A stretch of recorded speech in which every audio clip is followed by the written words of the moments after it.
ನಮಸ್ತೆ ಎಜಿ ನ್ಯೂಸ್ಗೆ ಸ್ವಾಗತ.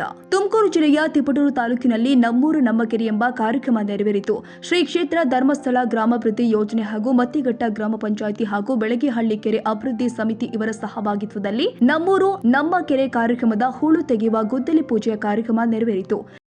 ಗ್ರಾಮಾಭಿವೃದ್ಧಿ ಸಂಸ್ಥೆಯ ಅಧ್ಯಕ್ಷರಾದಂತಹ ಪರಮ ಪೂಜ್ಯ ರಾಜಶ್ರೀ ಡಾಕ್ಟರ್ ಡಿ ವೀರೇಂದ್ರ ಹೆಗಡೆ ಮತ್ತು ಮಾತೃಶ್ರೀ ಹೇಮಾವತಿ ಹೆಗಡೆಯವರ ಆಶೀರ್ವಾದ ಬೇಡುತ್ತಾ ಸ್ಥಳ ಸಾನ್ನಿಧ್ಯ ಎಲ್ಲ ದೇವದೇವಗಳನ್ನು ಸ್ಮರಿಸಿಕೊಳ್ಳುತ್ತಾ ವಿಶೇಷವಾಗಿ ಬಿಳಿಗಿಹಳ್ಳಿಯ ಈ ನಮ್ಮೂರು ನಮ್ಮ ಕೆರೆಯಲ್ಲಿ ಆಯ್ಕೆಯಾದಂತಹ ಈ ಬಿಳಿಗಿಹಳ್ಳಿ ಕೆರೆ ಇವತ್ತು ನಾವು ಗುದ್ದಲಿ ಪೂಜೆಯನ್ನು ಹಮ್ಮಿಕೊಂಡಿದ್ದೇವೆ. ಈ ಒಂದು ಸಂದರ್ಭ ಉಪಸ್ಥಿತರಿರುವ ಕೆರೆ ಸಮಿತಿ ಅಧ್ಯಕ್ಷರೇ ಹಾಗೂ ಗ್ರಾಮ ಪಂಚಾಯತ್ ಅಧ್ಯಕ್ಷರೇ, ಗ್ರಾಮ ಪಂಚಾಯತ್ ಸದಸ್ಯರ ಒಕ್ಕೂಟದ ಎಲ್ಲ ಪದಾಧಿಕಾರಿಗಳೇ, ಎಲ್ಲ ಕೆರೆ ಸಮಿತಿಯ ಪದಾಧಿಕಾರಿಗಳೇ ಹಾಗೂ ಮುಖ್ಯವಾಗಿ ಊರಿನ ಎಲ್ಲ ಸಾರ್ವಜನಿಕ ಬಂಧುಗಳೇ, ವಿಶೇಷವಾಗಿ ಧರ್ಮಸ್ಥಳ ಅಂದರೆ ಒಂದು ರೀತಿಯಲ್ಲಿ ದಾನ ಮತ್ತು ಧರ್ಮ ಪರಂಪರೆಗೆ ಒತ್ತು ಕೊಡೋ ಕ್ಷೇತ್ರ. ನಿರಂತರವಾಗಿ ಅಲ್ಲಿ ದಾನಗಳು ನಡೀತಾ ಇರ್ತದೆ, ಧರ್ಮಗಳು ನಡೀತಾ ಇರ್ತದೆ.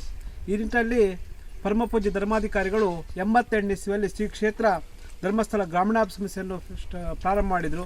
ಅಲ್ಲಿಂದ ನಿರಂತರವಾಗಿ ರಾಜ್ಯಾದ್ಯಂತ ಬೇರೆ ಬೇರೆ ಸಮುದಾಯ ಇರ್ಬೋದು, ಬೇರೆ ಬೇರೆ ಸಾಂಸ್ಕೃತಿಕ ಇರ್ಬೋದು, ಸಾಮಾಜಿಕ ಅಭಿವೃದ್ಧಿಗಳನ್ನು ಈಗ ಮಾಡ್ತಿದ್ದಾರೆ.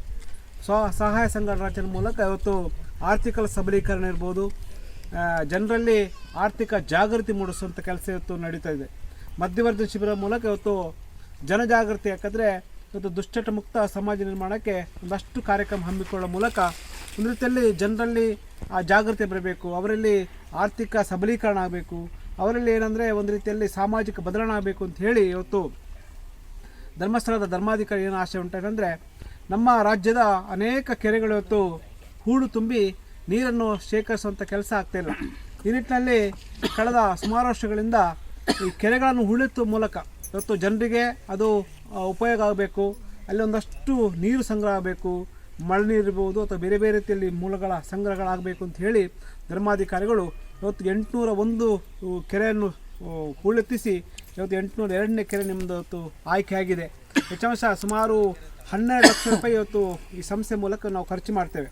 ಇಲ್ಲಿ ಜನರ ಪಾಲುದಾರಿಕೆ ಭಾರಿ ಪ್ರಾಮುಖ್ಯತೆ, ಯಾಕಂದರೆ ಇವತ್ತು ಒಂದು ಕೈ ಸೇರಿದ್ರೆ ಚಪ್ಪಾಳೆ ಆಗಲ್ಲ, 2 ಕೈ ಸೇರಿದ್ರೆ ಮಾತ್ರ ಚಪ್ಪಾಳೆ ಆಗುತ್ತೆ. ಧರ್ಮಸ್ಥಳ ಗ್ರಾಮೀಣಾಭಿವೃದ್ಧಿ ಸಂಸ್ಥೆ ಮತ್ತು ಈ ಕೆರೆ ಸಮಿತಿಯ ಊರಿನವರೆಲ್ಲ ನಾಗರಿಕ ಬಂಧುಗಳ ಏನು ಸಹಯೋಗದಲ್ಲಿ ಒಂದು ಕೆರೆ ಕಾಮಗಾರಿ ನಡೀತಾ ಇದೆ. ನಮ್ಮದೇನು ಕೆಲಸ ಅಂದರೆ ಇವತ್ತು JCB ಇರ್ಬೋದು, ಹಿಟಾಚಿ ಇರ್ಬೋದು, ನಾವು ಹೂಳೆತ್ತಿಸೋ ಕೆಲಸ ಮಾಡ್ತೀವಿ. ಆದರೆ ಹೂಳನ್ನು ಪಡ್ಕೊಳ್ಳೋ ಜವಾಬ್ದಾರಿ ನಿಮ್ಮದಾಗುತ್ತೆ. ನೀವು ನಿಮ್ಮ ತೋಟಕ್ಕಿರ್ಬೋದು ಅಥವಾ ಉದಿಬದಿ ಇರ್ಬೋದು, ಈ ರೀತಿಯ ಕೃಷಿ ಅಭಿವೃದ್ಧಿಗೆ ಅದನ್ನು ಬಳಕೆ ವೀರೇಂದ್ರ ಹೆಗ್ಗಡೆಯವರು ಹಾಗೂ ಮಾತೃಶ್ರೀ ಅಮ್ಮನವರ ಆಶೀರ್ವಾದವನ್ನು ಬೆಳೀತಾ ಇಲ್ಲಿನ ಸ್ಥಳ ಸಾಲಿಂದ ದೇವರಾದಂಥ ರಂಗನಾಥ ಸ್ವಾಮಿಯನ್ನು ಭಕ್ತಿಪರವಾಗಿ ಸ್ಮರಿಸಿಕೊಳ್ಳುತ್ತಾ ಈ ದಿವಸ ನಾವು ಶ್ರೀ ಕ್ಷೇತ್ರ ಧರ್ಮಸ್ಥಳ ಗ್ರಾಮಾಭಿವೃದ್ಧಿ ಯೋಜನೆ ಚಿಕ್ಕನಾಯಕನಹಳ್ಳಿ ತಾಲೂಕು ಹಾಗೂ ಮತ್ತಿಘಟ್ಟ ಗ್ರಾಮ ಪಂಚಾಯಿತಿ ಹಾಗೂ ಬೆಳಗೆಹಳ್ಳಿ ಕೆರೆ ಅಭಿವೃದ್ಧಿ ಸಮಿತಿ ಬೆಳಗೆಹಳ್ಳಿ ಇವರ ಸಹಭಾಗಿತ್ವದಲ್ಲಿ ಇವತ್ತು ದಿವಸ ನಾವು ನಮ್ಮೂರು ನಮ್ಮ ಕೆರೆ ಕಾರ್ಯಕ್ರಮದಡಿಯಲ್ಲಿ ಇವತ್ತು ಹೂಳೆತ್ತುವ ಕಾರ್ಯಕ್ರಮಕ್ಕೆ ಗುದ್ದಲಿ ಪೂಜೆಯ ಕಾರ್ಯಕ್ರಮದಲ್ಲಿ ನೀವೆಲ್ಲರೂ ಕೂಡ ಇದ್ದೇವೆ. ಈ ಸಂದರ್ಭದಲ್ಲಿ ಇವತ್ತು ಕರ್ನಾಟಕ ರಾಜ್ಯಾದ್ಯಂತ ಇವತ್ತೇ ಸುಮಾರು 802 ಕೆರೆಗಳು ಇದುವರೆಗೂ ಜೀರ್ಣೋದ್ಧಾರ ಆಗಿದ್ದಾವೆ. ಧರ್ಮಸ್ಥಳ ಗ್ರಾಮಾಭಿವೃದ್ಧಿ ಯೋಜನೆ ಮುಖಾಂತರವಾಗಿ ಪೂಜ್ಯರು ಕೆರೆ ಅಭಿವೃದ್ಧಿಗೆ ಅಷ್ಟು ಒತ್ತನ್ನು ಕೊಟ್ಟಿದ್ದಾರೆ. ಹಾಗೆ ಈ ವರ್ಷ ನಿಮ್ಮ ಸೌಭಾಗ್ಯ ಏನಂತ ಹೇಳಿದ್ರೆ ನಿಮ್ಮ ಗ್ರಾಮದ ಬೆಳಗೆಹಳ್ಳಿ ಏನು ಕೆರೆಯನ್ನು ಕೂಡ ಆಯ್ಕೆ ಆಗಿದೆ. ಇದಕ್ಕಿಂತ ಪೂರ್ವದಲ್ಲಿ ನಾವು ಏನು ಮಾಡ್ತೀವಿ ಅಂತ ಹೇಳಿದ್ರೆ ನಿಮ್ಮ ಗ್ರಾಮಸ್ಥರೆಲ್ಲರಿಗೂ ಇಡೀ ಊರಿಗೆ ನಾವು ಸಾರು ಹಾಕಿದ್ದೀವಿ. ಏನಂತ ಹೇಳಿದ್ರೆ ಹಿಂಗೆ ಒಂದು ಕೆರೆ ಉಳಿದ ಕಾರ್ಯಕ್ರಮ ಇದೆ, ನೀವೆಲ್ಲರೂ ಕೂಡ ಭಾಗಿಯಾಗಬೇಕು, ಈ ಕೆರೆಗೆ ಸಂಬಂಧಪಟ್ಟಂಗೆ ಮತ್ತು ಊರಿನ ಗ್ರಾಮಸ್ಥರೆಲ್ಲರೂ ಬರಬೇಕು ಅಂತ ನಾವು ಹೇಳಿದಾಗ ಸಾಕಷ್ಟು ಜನ ಬಂದಿದ್ರಿ. ನಿಮ್ಮೆಲ್ಲರ ಸಮ್ಮುಖದಲ್ಲಿ ನಾವು ಕಮಿಟಿಯನ್ನು ಮಾಡಿದ್ವಿ, ಕೆರೆ ಸಮಿತಿಯನ್ನು ರಚನೆ ಮಾಡಿದ್ದೀವಿ. ನೀವೆಲ್ಲರೂ ಕೂಡ ಅದಕ್ಕೆ ಒಪ್ಪಿಗೆಯನ್ನು ಕೊಟ್ಟಿರಿ. ನಾವು ಅವತ್ತೇ ಹೇಳಿದ್ದೀವಿ, ಪ್ರತಿಯೊಂದು ಕಾರ್ಯಕ್ರಮದ ವಿವರವನ್ನು ನಾವು ಹೇಳಿದ್ದೀವಿ. ಏನಂತ ಹೇಳಿದ್ರೆ ನಾವು ಕೆರೆಯ ಹೂಳು ಎತ್ತಿಕೊಡುವಂಥದ್ದು JCB ಮತ್ತು ಹಿಟಾಚಿ ಇರ್ಬೋದು, ಅದರ ಸಂಪೂರ್ಣ ವೆಚ್ಚ ಏನಂತ ಹೇಳಿದ್ರೆ ಕ್ಷೇತ್ರದ್ದು. ನೀವು ರೈತರು ನೀವು ಟ್ಯಾಕ್ಟರನ್ನು ತಗೊಬಂದು ಮಣ್ಣನ್ನು ತಗೊಂಡು ಹೋಗ್ತಕ್ಕಂಥ ಜವಾಬ್ದಾರಿ ನಿಮ್ಮದು ಅಂತ ನಾವು ಹೇಳಿದ್ದೀವಿ. ಹಾಗೆ ಮತ್ತು ಪ್ರಾರಂಭದಲ್ಲಿ ನಾವು ಹೇಳಿದ್ವಿ ಏನಂತ ಹೇಳಿದ್ರೆ ಯಾವುದೇ ಒತ್ತುವರಿಯ ಸಮಸ್ಯೆಗೆ ಅದಕ್ಕೆ ನಾವು ಭಾಗಿಯಾಗಲ್ಲ. ಅದೇನಿದ್ರು ಒತ್ತುವರಿ ಸಮಸ್ಯೆ ಏನಿದ್ರು ನೀವು ಪಂಚಾಯತಿ ಮುಖಾಂತರ ಅಥವಾ ತಹಶೀಲ್ದಾರ್ ಮುಖಾಂತರ ಇದಕ್ಕೆ ಸಂಬಂಧಪಟ್ಟಂಗೆ ಯಾವ ಇಲಾಖೆ ಇರ್ತದೆ ಆ ಇಲಾಖೆಗೆ ನೀವು ಮನವಿಯನ್ನು ಕೊಟ್ಟು ನೀವು ಅದನ್ನು ಸರಿಪಡಿಸ್ತಕ್ಕಂಥ ಕೆಲಸವನ್ನು ನೀವು ಮಾಡಬೇಕು. ನಮ್ಮ ಏನು ಮೆಜರ್ಮೆಂಟ್ ಇರುತ್ತೆ, ನಮ್ಮ ಇಂಜಿನಿಯರ್ ಯಾವ ಥರ ಹೇಳ್ತಾರೆ ಆ ಪ್ರಕಾರವಾಗಿ ನಾವು ಇಲ್ಲಿ ಹೂಳನ್ನು ತೆಗೆದುಕೊಟ್ಟು ಒಂದು ಕಡೆಯಿಂದ ಒಂದು ಲೆವೆಲ್ ಮಾಡಿಕೊಟ್ಟು ಹೋಗ್ತಕ್ಕಂಥ ಕೆಲಸ ನಮ್ಮದು. ಮತ್ತು ಮಣ್ಣು ತೆಗೆದುಕೊಂಡು ಹೋಗುವಾಗ ಇಲ್ಲೇ ಮಣ್ಣು ಸರಿ ಇಲ್ಲ ಅಲ್ಲೇ ತುಂಬಿಕೊಡ್ರಿ, ಅಲ್ಲೇ ಸರಿ ಇಲ್ಲ ಇಲ್ಲೇ ತುಂಬಿಕೊಡ್ರಿ ಅಂತ ಹೇಳೋಂಗಿಲ್ಲ. ನಾವು ಒಂದು ಕಡೆಯಿಂದ ನಿಮಗೆ ಕ್ಲೀನ್ ಮಾಡಿಕೊಡ್ತೀವಿ.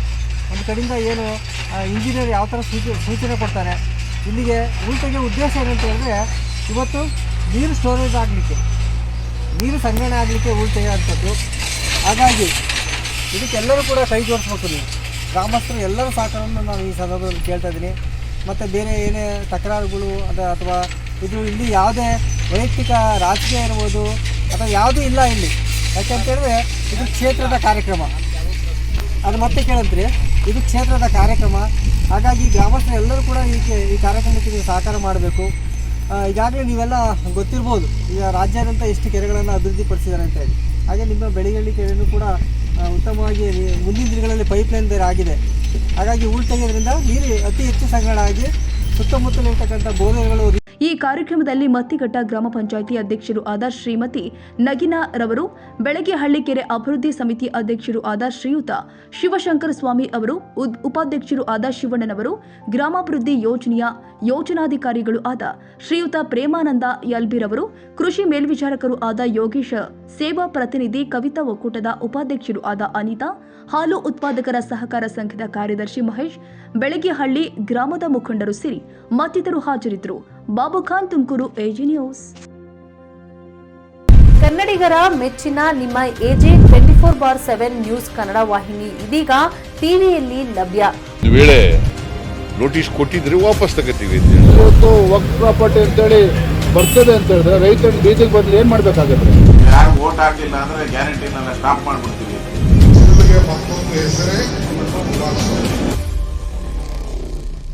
ಕರ್ನಾಟಕ ಮತ್ತು ದೇಶ ವಿದೇಶ 360 ಡಿಗ್ರಿ ಸುದ್ದಿ ಹಾಗೂ ಉತ್ತರ ಕರ್ನಾಟಕ, ಬೆಳಗಾವಿ, ಬಾಗಲಕೋಟೆ, ಧಾರವಾಡ, ಹಾವೇರಿ, ಗದಗ, ಬಿಜಾಪುರ ಜಿಲ್ಲೆಯ ಕ್ಷಣ ಕ್ಷಣದ ವಿವರವನ್ನ ಪಡೆಯುವುದಕ್ಕೆ ಎಜೆ 24/7 ನ್ಯೂಸ್ ಕನ್ನಡ ವಾಹಿನಿಯನ್ನ ಲೈಕ್ ಮಾಡಿ, ವಿಡಿಯೋಗಳನ್ನ ಶೇರ್ ಮಾಡಿ, ಕಮೆಂಟ್ ಮಾಡುವ ಮೂಲಕ ನಮ್ಮ ವಾಹಿನಿಗೆ ಸಹಕಾರ ನೀಡಿ ಮತ್ತು ಚಾನೆಲ್ ಅನ್ನ ಸಬ್ಸ್ಕ್ರೈಬ್ ಮಾಡಿ.